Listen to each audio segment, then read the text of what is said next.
La Deuxième Guerre mondiale se disputa dans le Pacifique sur les circonstances les plus exécrables. Terrain impraticable, conditions climatiques extrêmes. De par le monde, il existait peu de champs de bataille plus hostiles que le véritable bouillon de culture qu'était la jungle étouffante de Nouvelle-Guinée. Les hommes qui durent combattre sur cette île de 2500 km de long connurent le pire de la guerre. Derrière chaque arbre pouvait se trouver un tireur isolé à quelques mètres de vous.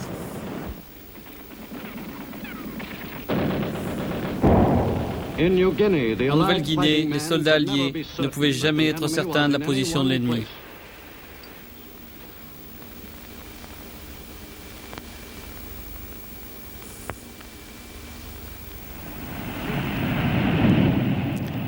Les étapes avant la reconquête des Philippines.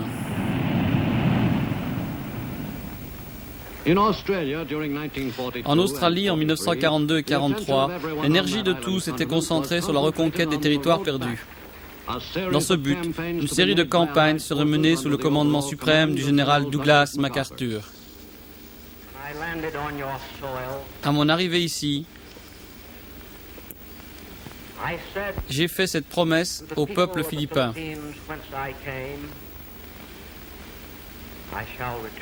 Je reviendrai.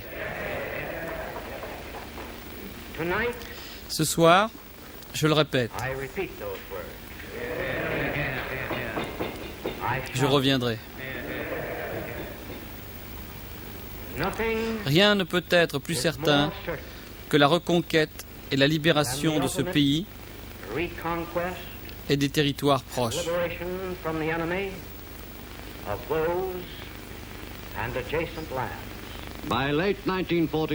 1943, la route de la reconquête passait principalement par la côte nord de la Nouvelle-Guinée. En décembre, les marines et soldats américains avaient virtuellement repris toute la chaîne des îles Salomon.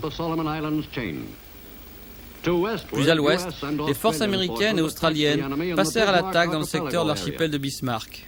Le 15 décembre fut lancée l'invasion de l'île de Nouvelle-Bretagne.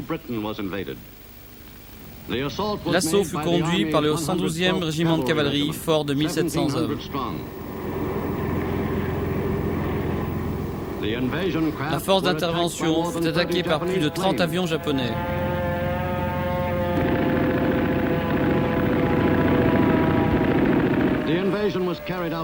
L'opération put se poursuivre malgré l'intense activité aérienne au-dessus des plages.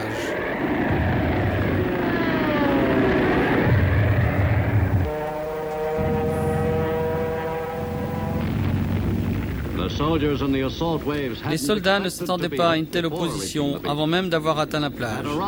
À Arawa, pour la première fois, on utilisa des roquettes pour affaiblir les défenses ennemies.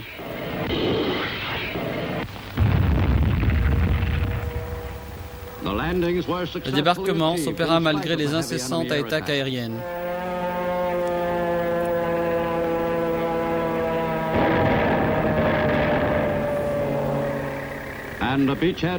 Et une tête de pont fut établie. Rattaché au 158e régiment d'infanterie sur Arawa, un groupe d'Indiens américains opérait en qualité d'éclaireurs.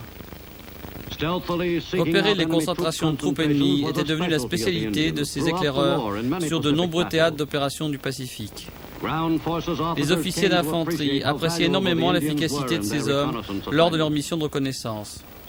Silencieux et sûrs, les éclaireurs effectuèrent bon nombre de missions derrière les lignes ennemies.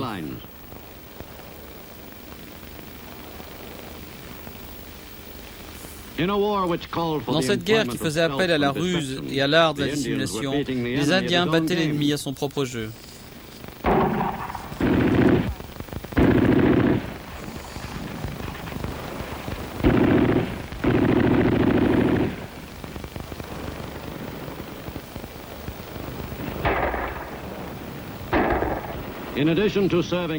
Servant principalement en qualité d'éclaireur ou de tireur isolé, il leur arrivait également de faire office de messagers.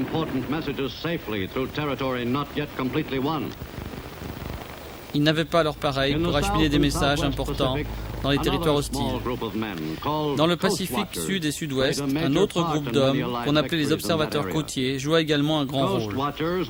Les observateurs côtiers connaissaient comme leur poche les territoires contrôlés par l'ennemi. De précieuses informations concernant les conditions météo ou les plus récentes activités d'ennemis étaient glanées par ces volontaires, qui travaillaient avec l'aide des indigènes locaux derrière les lignes ennemies. Se faire prendre était pour eux synonyme d'une mort immédiate. Les observateurs, en majorité australiens, communiquaient leurs renseignements par radio. Après chaque transmission, ils étaient contraints de changer de cachette pour éviter un éventuel repérage par l'ennemi. Si leur message arrivait à destination, une opération navale ou aérienne pouvait être lancée plus rapidement, avec plus de chances de succès, tout en diminuant les risques de perte. Fin décembre 1943, après la manœuvre de diversion sur Arawa, une invasion fut conduite à l'ouest de la Nouvelle-Bretagne, sur Cap Cloister. La préparation fut confiée à la 5e Air Force, qui largua près de 400 tonnes de bombes sur des positions ennemies et sur les plages.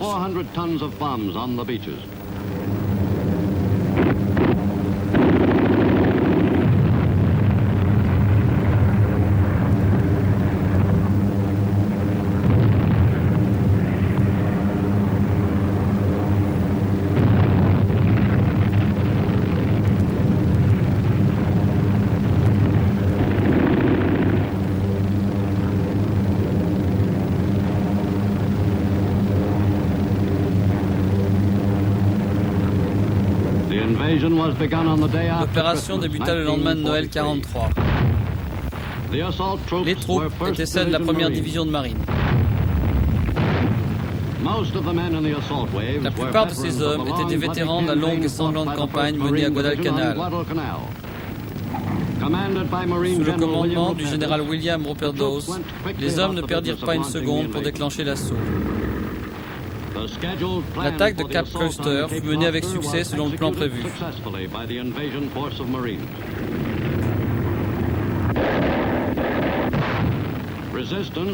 Tout indiquait que la résistance serait légère, mais il n'y avait aucune certitude.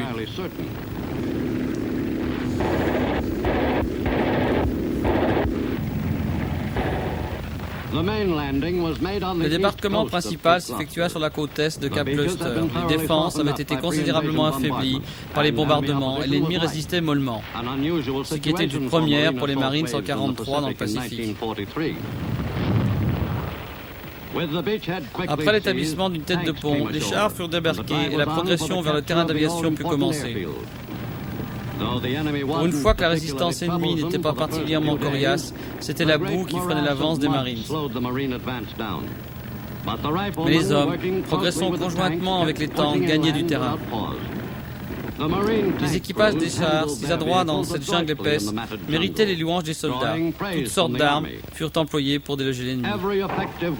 Après 22 jours de combat, l'ennemi était en déroute.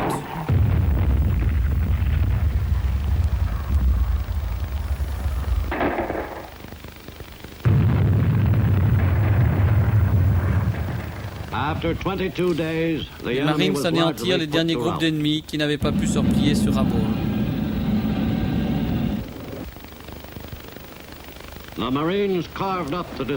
Les États-Unis avaient réussi à s'emparer de tout l'ouest de la Nouvelle-Bretagne, l'empire ennemi, fondé à vue d'œil dans les mers du Sud.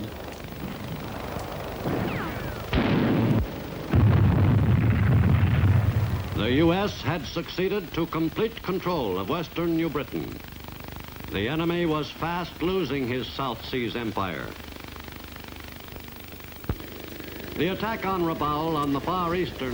L'attaque de Rabaul, située à l'extrême est de la Nouvelle-Bretagne, fut organisée au début 1944. Des milliers de bombes furent lâchées sur la forteresse ennemie. En 6 mois de raids incessants, les avions américains anéantirent la plus puissante forteresse japonaise dans le Pacifique. Rabaul avait été rendu inutilisable par l'ennemi. Aux yeux des forces terrestres, un autre objectif dans l'archipel de Bismarck était tout aussi important. Les îles de l'Amirauté. Le haut commandement américain décida de s'en emparer.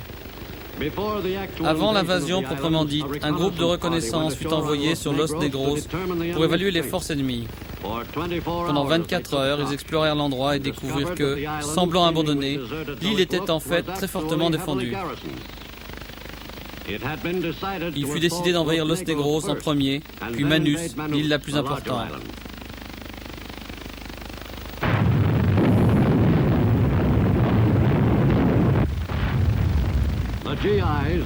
Les GIs, pour qui c'était là le baptême du feu, se dirigèrent vers les plages au matin du 29 février 1944.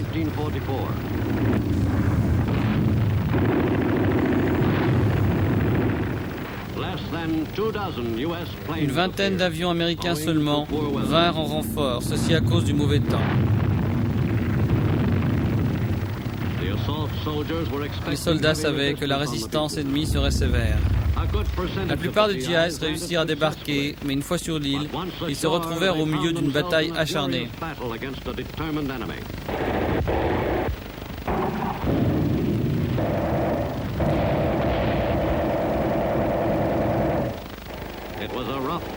Les combats furent terribles.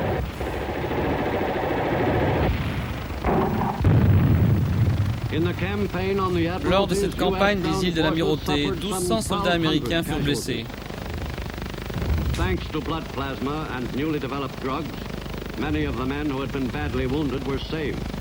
Grâce au plasma sanguin et aux nouveaux médicaments, un grand nombre de ces hommes purent être sauvés. Après la prise des deux plus importantes îles de l'Amirauté, toute l'archipel de Bismarck passait sous contrôle américain. L'ennemi se retrouvait privé de ses bases aériennes qui s'étaient révélées si précieuses dans ce secteur.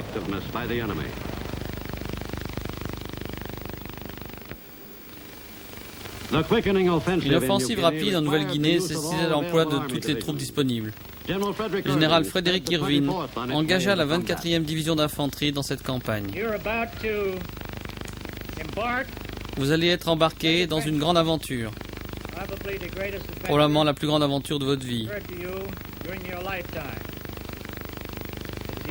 Nous préparons cette opération depuis très longtemps. Maintenant, nous sommes prêts. Parmi les recommandations que je tiens à faire, la première est que je veux que vous soyez mentalement prêts au combat.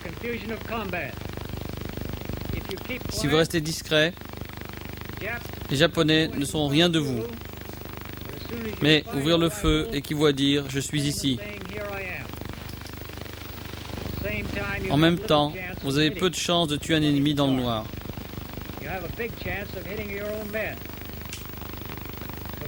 C'est un compatriote que vous risquez de toucher. Gardez ça en tête. Faire feu de nuit est révélateur de troupes indisciplinées et mal entraînées. Ce n'est pas ce que j'attends de cette division. En conclusion, je veux vous souhaiter bonne chance pour cette opération. Ce corps d'armée bénéficie d'une grande réputation. Et lorsque l'histoire de cette guerre sera écrite, je sais que vous aurez votre compte d'honneur et de décoration et qu'aucune unité n'aura fait preuve de plus de mérite que les hommes que j'ai devant moi.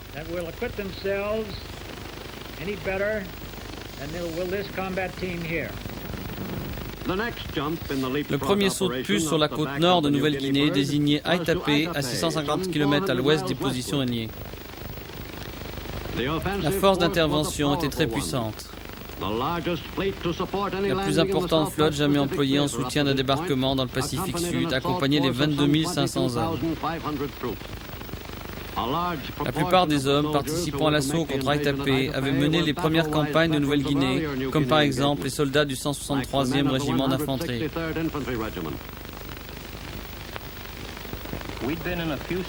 Nous avions eu quelques accrochages avec l'ennemi en Nouvelle-Guinée, mais rien d'important. Cette fois-ci, c'était vraiment sérieux.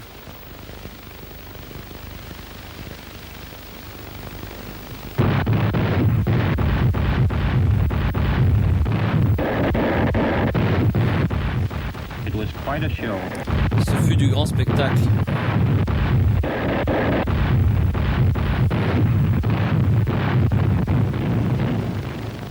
Le pilonnage nous donna du courage. Plus les obus tombaient sur les plages, et moins il y aurait de Japonais en face de nous.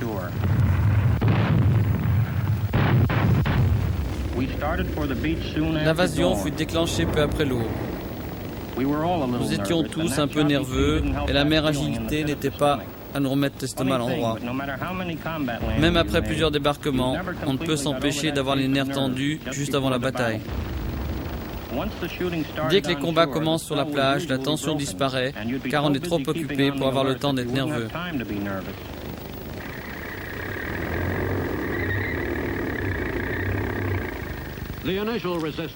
Sur Aitapé, la résistance initiale fut assez faible. Mais au fil de la bataille, les forces américaines allaient réussir plus tard à traquer et anéantir la totalité de la 18e armée japonaise. Au même moment, une autre force américaine plus importante débarquait 200 km plus à l'ouest, à Hollandia, en Nouvelle-Guinée hollandaise. Les débarquements s'effectuèrent sur 2 plages différentes, l'opposition fut là aussi très légère. La première partie de l'attaque fut conduite selon le plan prévu. Les soldats des 41e et 24e divisions exécutèrent leur mission sans le moindre accroc. Le plan prévoyait une progression rapide à l'intérieur des terres vers les objectifs principaux.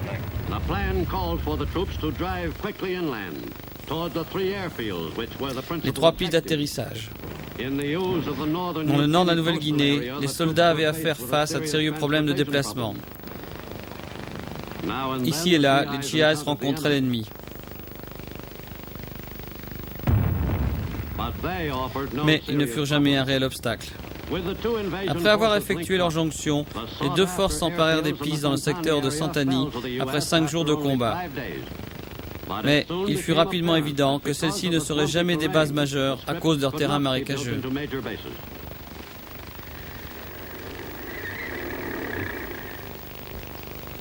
Un mois plus tard, les forces américaines attaquèrent 230 km plus à l'ouest. En s'emparant du secteur du Tums, les Américains pourraient faire usage de l'artillerie contre le véritable obstacle, l'île de Wakdai, à 3 km au large de la côte. Depuis la tête de pont, établie près de Toumé, les troupes lancèrent l'assaut contre l'île de Wakdai. En première ligne se trouvait le 163e régiment d'infanterie, celui-là même qui avait pris Aitapé 3 semaines auparavant.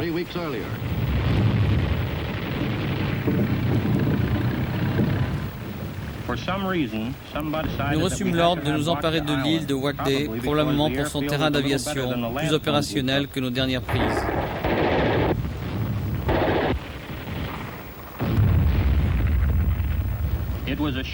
La bataille fut rapide mais acharnée. L'ennemi était bien implanté et il nous fallut toutes les armes à notre disposition pour en venir à bout.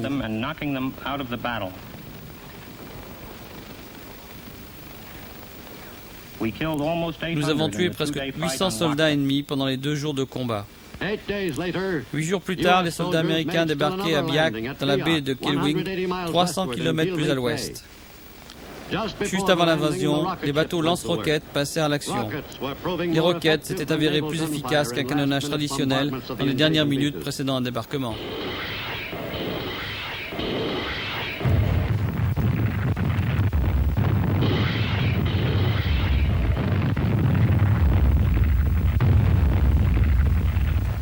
Les GI de la 41e division savaient que l'attaque de Biak serait loin d'être une partie de plaisir.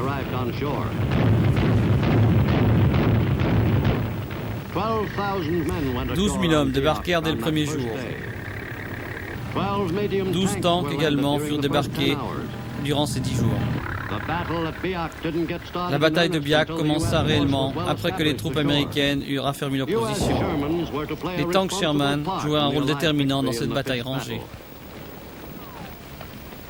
Biak devenait au fur et à mesure un des combats les plus contestés de tous ceux du Pacifique Sud. L'ennemi refusait de baisser les bras. 2 semaines et demie après le début des combats, le général Hackelberger reçut le commandement des forces terrestres, avec ordre d'apporter une conclusion victorieuse à ces combats sanglants. Pour la 2e fois en Nouvelle-Guinée, le général clôtura une opération délicate. Début juillet, un nouveau bond mena les forces américaines 130 km plus à l'ouest sur l'île de Numford. Cette petite île située dans la baie de Gelwink fut envahie par 7000 GIs du 158e régiment de combat. Les troupes s'attendaient à une redoutable position sur la seule plage où un débarquement était possible, mais la tête de pont put être rapidement établie et avec relativement de la facilité.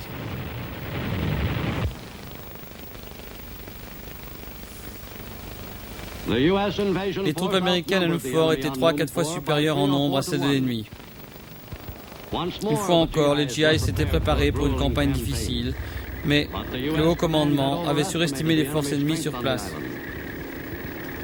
Face à une résistance légère, les GI s'enfonçaient rapidement dans les terres, mais l'état-major, redoutant des problèmes, demanda un parachutage de renfort au-dessus du terrain d'aviation, récemment repris. Les parachutistes qui arrivèrent étaient ceux du 503e régiment, ceux-là même qui avaient participé au tout début de la campagne. Mais cette fois, l'opération ne fut pas un franc succès. Les hommes auraient dû sauter d'une altitude minimum de 120 mètres, mais certains furent largués à peine à une cinquantaine de mètres du sol. En outre, les avions n'auraient pas dû voler à deux de front. Le terrain était si étroit qu'une partie seulement des troupes réussit à s'y poser.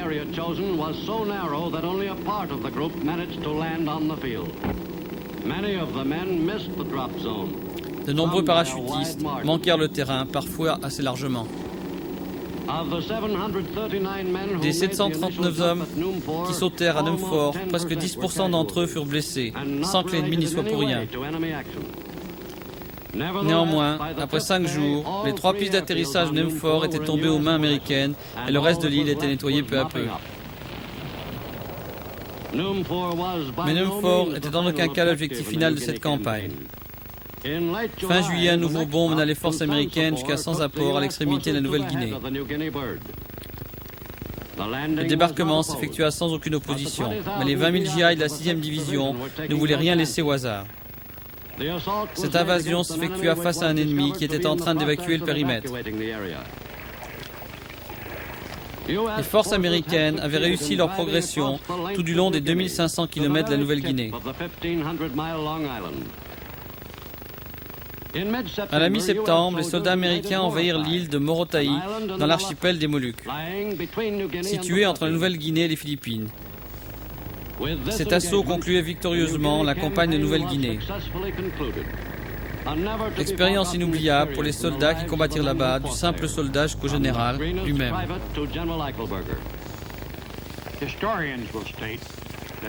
Les historiens diront que les 2 années de combat en Nouvelle-Guinée furent parmi les plus rudes de toute la guerre. C'est aussi mon avis. Les hommes qui ont servi sous mes ordres, entre 42 et 44, ont combattu jour et nuit, sous des conditions qui auraient démoralisé n'importe quelle troupe moins vaillante.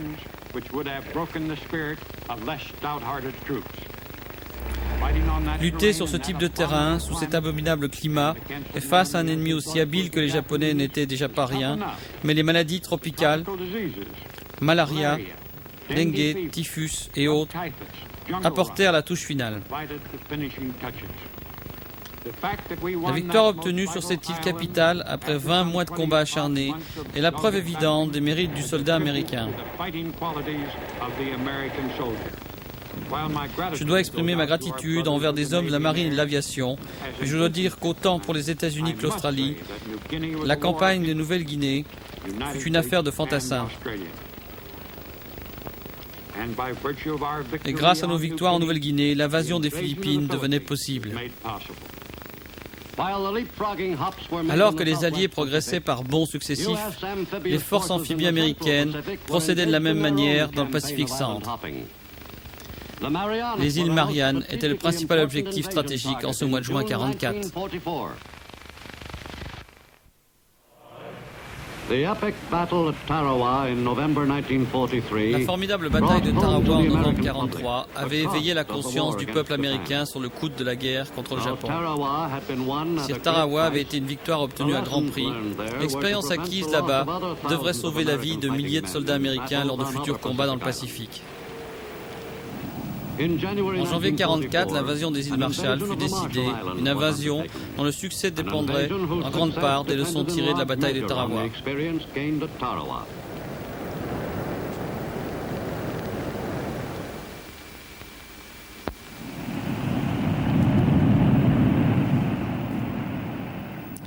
les îles Marshall.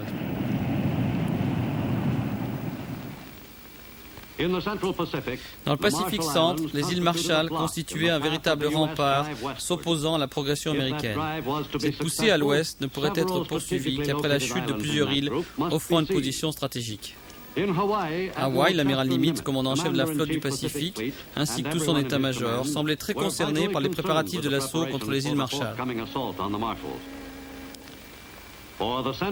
Puisque l'offensive dans le Pacifique centre avait si favorablement commencé, après les victoires de Mekin et Tarawa dans les îles Gilbert, la suite des opérations se devait être menée dans les plus brefs délais. L'invasion qui se préparait contre certains atolls des îles Marshall serait suivie d'assauts contre d'autres îles toujours plus à l'ouest. Ceci constituant une opération de grande envergure qui amènerait les forces américaines jusqu'aux plages même du Japon.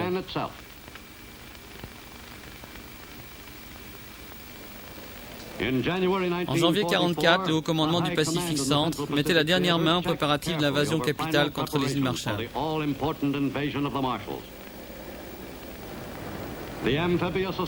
Les forces d'intervention amphibies quittèrent Hawaï en direction des Marshall à la fin du mois de janvier. La flotte se faufila dans les eaux ennemies. Les canonniers savaient que ce serait leur tâche d'anéantir les défenses des îles ennemies.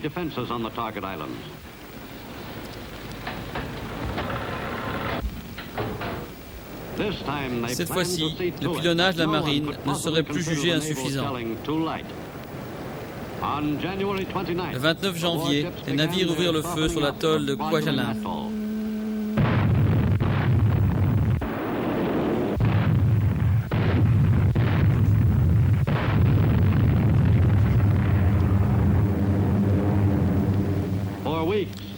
Pendant plusieurs semaines, les libérateurs de la 7e Air Force n'avaient pas cessé de bombarder les Marshall de l'est et du centre.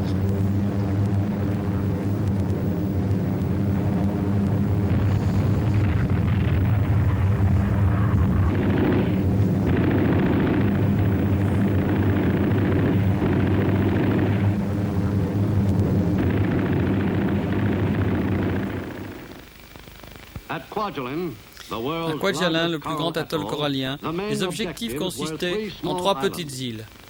Roy et Namur, reliés par une digue artificielle, seraient attaqués par la 4e division de marine. En route pour leur mission, les officiers informaient les hommes sur chaque détail concernant l'objectif, sa taille, sa forme et ses défenses.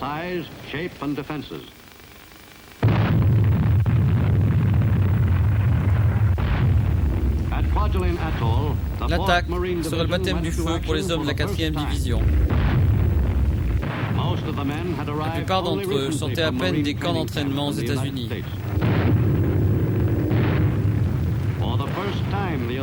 Les hommes transportaient leur approvisionnement avec eux. Leur hache, retardée de 2 heures, approchait. Les hommes seraient bientôt de vrais vétérans.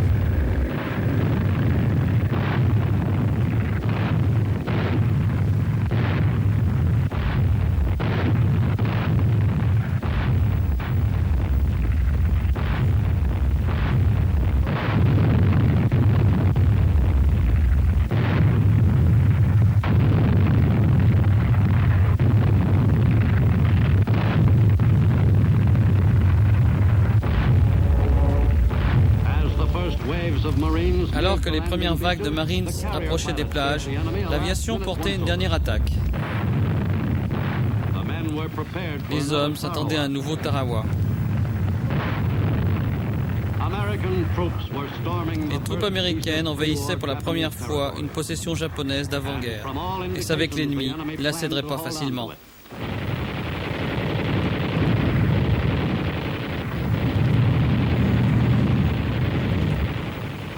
La 4e division de Marines engagea le combat. Ils s'étaient préparés au pire.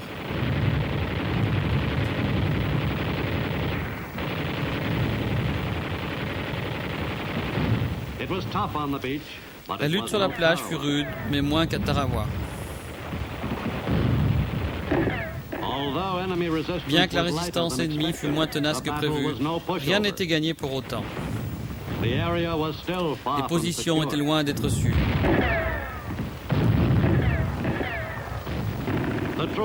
Les troupes opérant à Kwajalein bénéficièrent énormément de l'expérience acquise lors de l'offensive contre les îles Gilbert, 2 mois plus tôt. La méthode pour balayer un ennemi accroché à ces minuscules bandes de sable avait dorénavant fait ses preuves.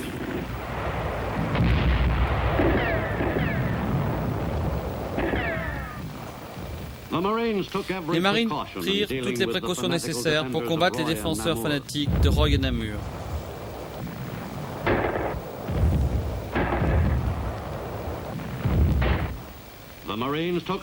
Les Marines firent quelques prisonniers sur Roy et Namur, mais ceux-ci ne représentaient qu'un pourcentage ridicule des forces en présence. 264 Japonais furent capturés sur les 2 îles. Mais il subsistait encore de nombreuses poches de résistance.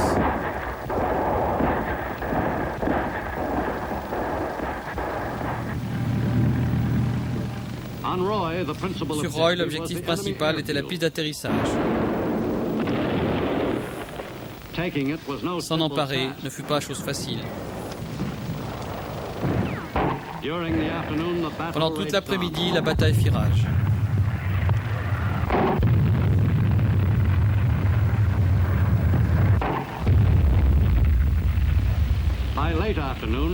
À l'approche du soir, la résistance ennemie sur Roy était vaincue.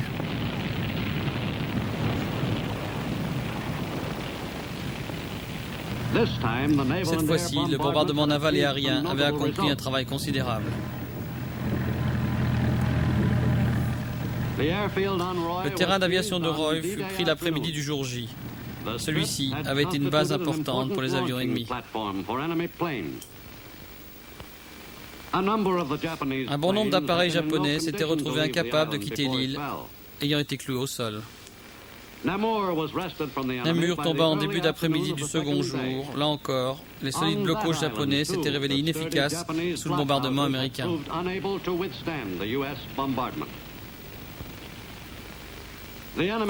Les installations ennemies étaient le sujet de prédilection des artistes qui accompagnaient parfois les troupes au combat.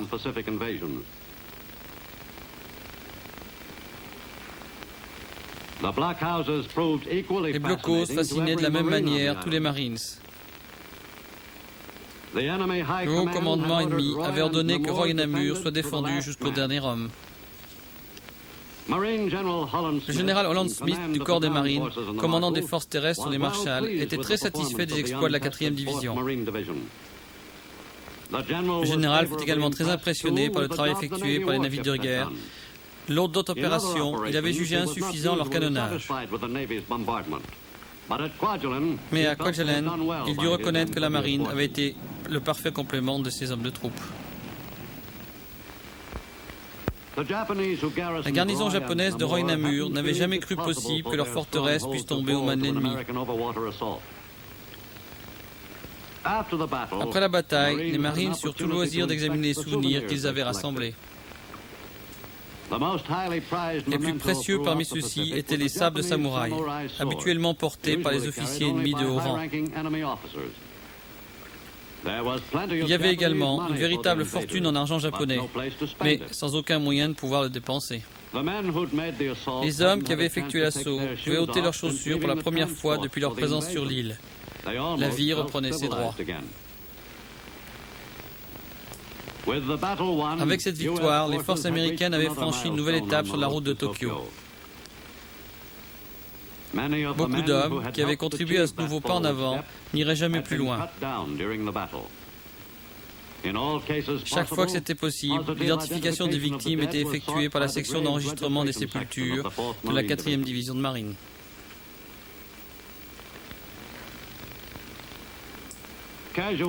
Les pertes furent légères en comparaison de celles endurées à Tarawa. Mais 190 marines laissèrent leur vie lors de ces combats pour rétablir une position américaine dans les îles Marshall.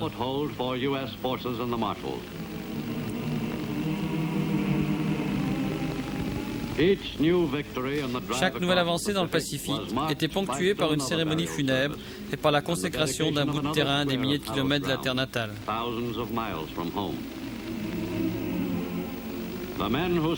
Les survivants éprouvaient une réelle sensation de perte car des liens très forts se créaient lors de ces combats pour une cause commune. Les morts ne seraient jamais oubliés par ceux qui avaient combattu à leur côté.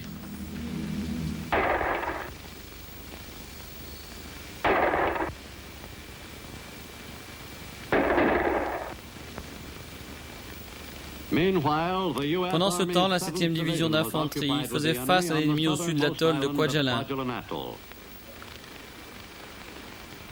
Dans la matinée du 1er février, les premières vagues d'assaut atteignaient les plages. Ces GIs avaient participé à un tout autre type de combat dans les îles Aléoutiennes. La Deuxième Guerre mondiale fut le premier conflit majeur totalement couvert par des caméramens. Pour filmer les combats, ces hommes participaient aux assauts et restaient aux côtés des soldats même au plus fort de l'action.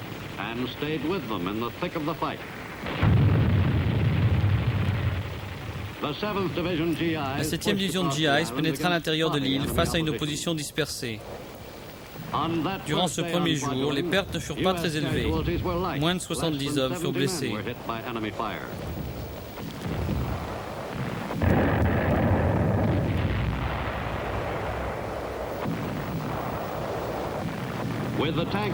Grâce aux chars d'assaut qui ouvraient la voie, les GIs avançaient mètre par mètre.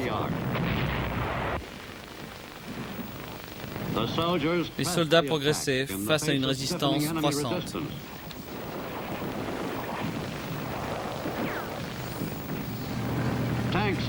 Les chars d'assaut représentèrent un facteur important dans les victoires aux îles Marshall.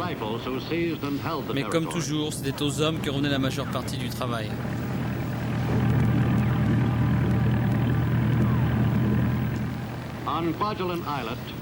Sur l'îlot de Kwajalein, la coordination entre les chars et les fantassins n'était pas encore parfaite. Mais la progression était constante, même s'il n'était pas simple d'anéantir toutes les troupes ennemies sur l'île.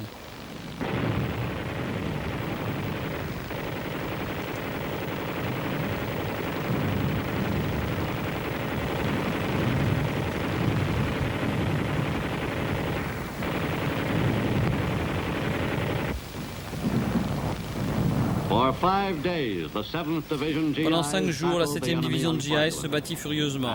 Et pendant 5 jours, les soldats ennemis durent être localisés et extirpés de leurs trous.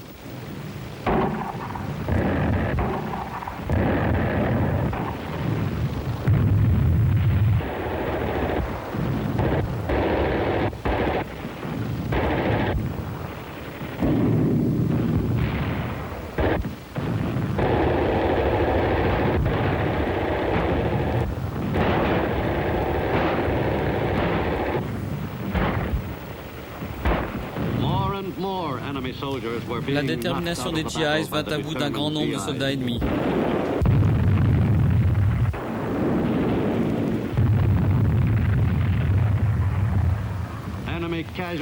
Les pertes japonaises ne faisaient que s'accroître.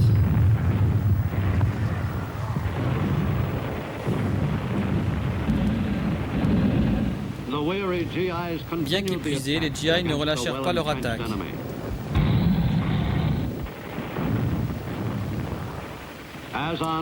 Comme Roy et Namur, la garnison japonaise de Kwajalein bénéficiait de solides positions pour une défense acharnée de l'île.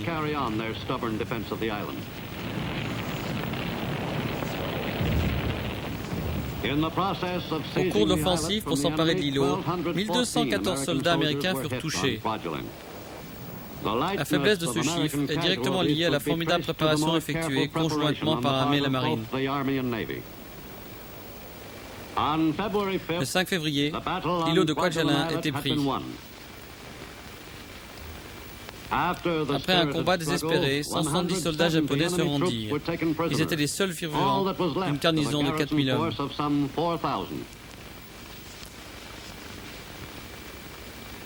L'ennemi venait de perdre 3 îles importantes, offrant une position stratégique dans le Pacifique centre. Les troupes vaincues commençaient à douter réellement de l'invincibilité de la machine de guerre japonaise. En février 1944, les forces américaines poussèrent plus avant en territoire ennemi, jusqu'à l'extrême ouest des îles Marshall. L'atoll d'Eniwetok fut envahi à la mi-février par 2 régiments, un de marine, un d'infanterie. Le 22e régiment de marine accosta en premier sur l'îlot d'Ngebe et après un seul jour de terribles combats, vint à bout de la puissante garnison ennemie. C'était le baptême du feu pour ces marines et ils s'acquittèrent remarquablement de leur tâche.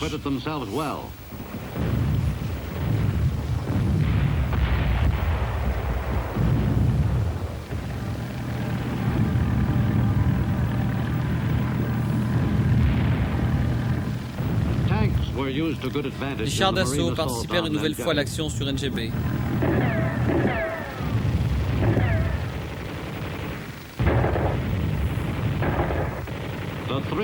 Les 3 principaux îlots de l'atoll d'Eniwetok tombèrent aux mains des 5 bataillons de marine et soldats après 7 jours de combat.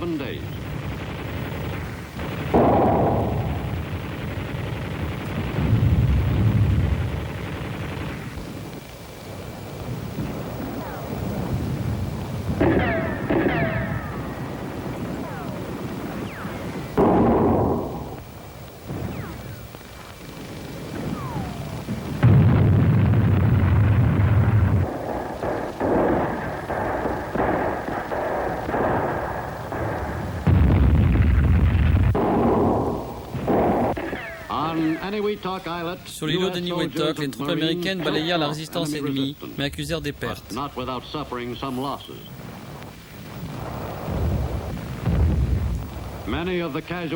plupart de ces pertes étaient imputables au trop léger bombardement de cet îlot.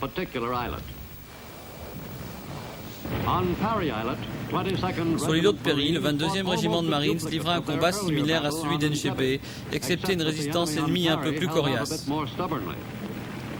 Les marines enlevèrent la partie au second jour de combat.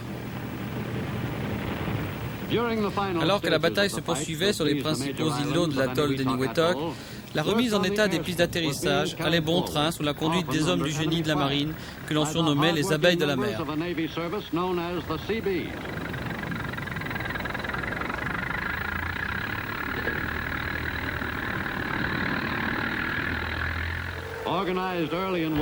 Créées au début de la guerre, ces unités accomplirent de véritables prodiges en construisant des bases aériennes partout dans le Pacifique, avec une rapidité incroyable et dans n'importe quelles conditions.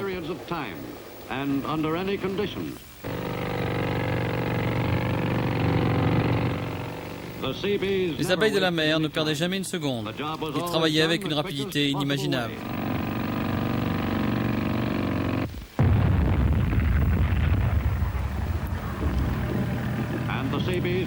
Ils savaient tirer parti de tout ce qui leur tombait sous la main, y compris du matériel ennemi.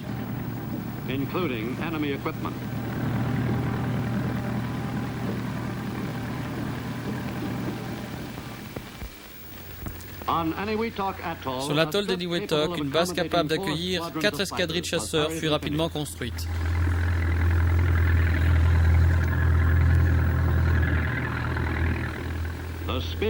La vitesse avec laquelle ces hommes étaient capables de réaliser une piste d'atterrissage sur n'importe quel terrain était un étonnement pour tous les soldats présents.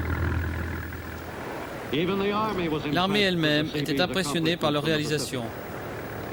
Le travail qu'ils effectuèrent sur les îles du Pacifique provoquait l'admiration des corps des marines chargés, lui, de s'emparer de ces mêmes îles.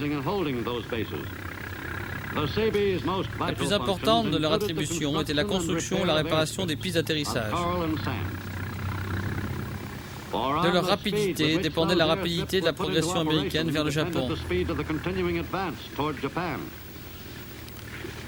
La plupart des 250 000 hommes constituant ces unités avaient déjà avant-guerre une expérience des travaux publics.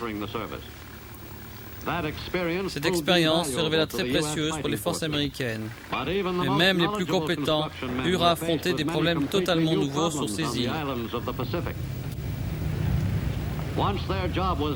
Son travail terminé, le génie n'attendait pas longtemps pour tester ses réalisations.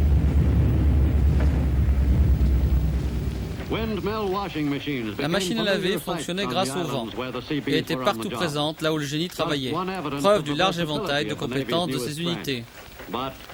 Mais ces petites améliorations du confort n'étaient que des passe-temps. Lorsque les travaux sur la piste étaient terminés, Les abeilles de la mer s'attaquaient à la construction du bâtiment nécessaire pour éviter la future garnison de la base. La construction d'un camp de la taille d'un village n'était l'affaire que de quelques semaines pour un bataillon du génie. Sa devise, « Nous réalisons le plus difficile immédiatement, l'impossible prendra plus de temps », était une réalité pour toutes les troupes du Pacifique. Le logement des soldats était une des attributions du génie. Un de leurs accomplissements, réputé impossible, fut d'approvisionner en pain de glace ces bases tropicales. Quel que soit le besoin, les abeilles de la mer pouvaient le satisfaire, et sans délai. Leur philosophie se résumait à la réponse qu'ils faisaient à toute demande possible. Les États-Unis tenaient dorénavant 2 importants atolls dans les Marshall.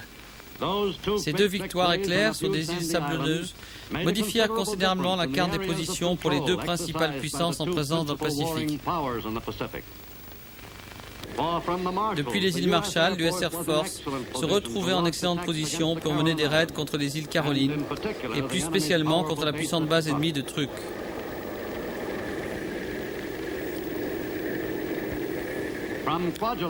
Décollant de Kwajalein, les bombardiers de la 7e Air Force entamèrent à la mi-mars une série d'attaques contre la forteresse ennemie.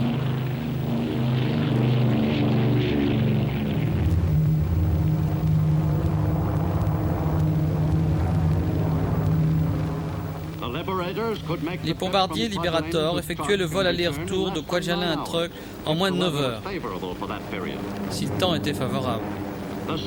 Les appareils de la 7e Air Force étaient épaulés par des bombardiers de la 13e, basés dans le Pacifique Sud.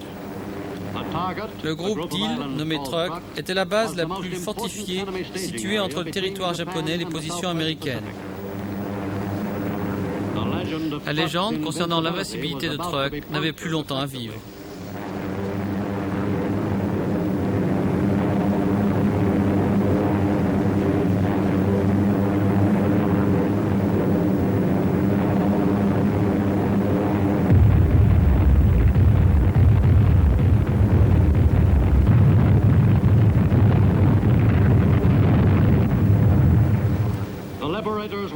Les Liberators laguèrent sur la base ennemie la toute nouvelle bombe d'1 tonne.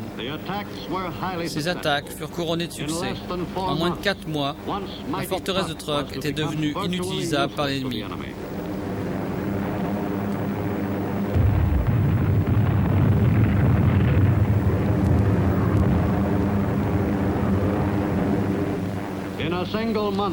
En un seul mois, au début 1944, l'US Air Force largua un total de 1813 tonnes de bombes sur Truk. La place forte ennemie n'était plus que ruine.